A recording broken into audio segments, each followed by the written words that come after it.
Okay, so today I've been tasked with changing out this water heater, so I thought I would do a quick how-to.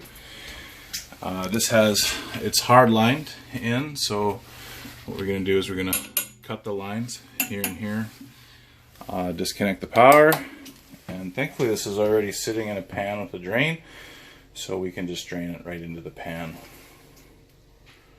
Okay, once you get the electrical cover off, we're going to pull the hot, the common, and the ground, and pull it from the tank, and that should be that. Okay, we're going to take a pipe cutter and we're going to cut through the brass on this one and that one, and you just run these around. I actually have a little bit of a smaller one. This one should do it though. I might have to get my smaller one. Okay, I switched to my little rigid one here. Oh, that was it. It was really close. Okay, see, it's free. Now we're just going to do the same thing to this side. Okay, we got through that side and that side, and the power connection is disconnected. So at this point, we're completely free, right? But the tank is still full of 80 gallons of water, so we're going to have to drain it, otherwise it'll be incredibly hard to move. Okay, so we got the old one out. We just put a hose and ran it outside and drained it. Took about a half an hour. You can see that these ones are short, right?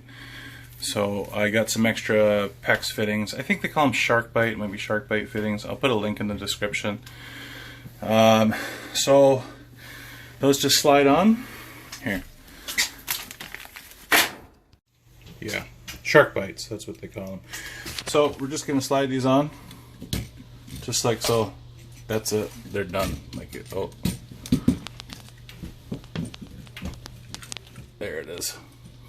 Give them a pull, make sure they don't slide off. Oh, I'm gonna have to use my other hand. Okay, again, slide those on, make sure they don't come off. Okay, they're on there nice and tight.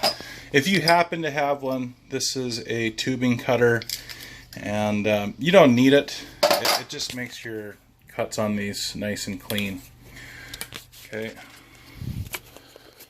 Sorry, it's hard to do one-handed. This is the cold side. Okay, there's the cold side. Oh, again, I need two hands. Let's just slide in there, just like that, and then we're just going to slide this end onto that end, and that's it. It's done. Connect the power, turn the water pressure back on, and we'll be back in business.